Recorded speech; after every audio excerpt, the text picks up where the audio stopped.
యాసంగి పంటలకు వడగాడుల వర్షాలకు నోటికి వచ్చిన పంట నాశనమైపోయిందని, అకాల వర్షాల వల్ల రైతులు నష్టపోయారని మాకరాజ్పేట్, గొల్లపల్లి, రాంపూర్, కన్నాలపల్లి ఈ 4 గ్రామాలలో పూర్తిగా వడగళ్ల వర్షాలకు వడ్లు రాలిపై నష్టపోయారని, రైతులకు నష్టపరిహారం ఇస్తారని ఎంపీ రఘునందన్ రావు కలెక్టర్కి, ఎమ్మెల్యేకి పరిశీలన చేసి నష్టపరిహారం ఇప్పిస్తామని, ఇప్పటి వరకు రైతులను కూడా ఆదుకోలేదని, మీరైనా ఆదుకోవాలని రిక్వెస్ట్గా మంత్రి వివేక్ని మరియు కలెక్టర్ని ప్రతిభా సింగ్ను కాంగ్రెస్ పార్టీ అధ్యక్షులు మల్లారెడ్డి కొండలరెడ్డి కోరారు.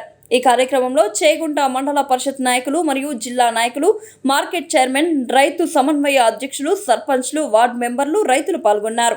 చిన్న రిక్వెస్ట్ సార్, మా రైతుల బాధ కలెక్టర్ గారికి కూడా, మా ఇన్ఛార్జ్ సీనానికి కూడా చెప్పినాం, మా వెంకటరావునికి కూడా చెప్పినాం. గత యాసంగి సీజన్లో మేము రైతులం అందరం వరి సాగు చేసినాం సార్.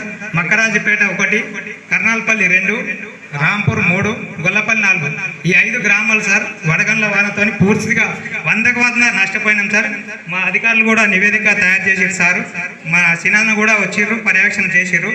మన చైర్మన్ కోదండరామరెడ్డి సార్ కూడా వచ్చారు. మాకు ఇంతవరకు పరిహారం రాలేదు సార్. రిక్వెస్ట్ సార్, మాకు ఏదైనా మీ వంతు దయతలిచి మాకు 4-5 గ్రామాలకు నష్టపరిహారం ఇప్పించగలరని కోరుతున్నాను సార్. ఈ అవకాశం ఇచ్చిన అందరికీ ధన్యవాదాలు.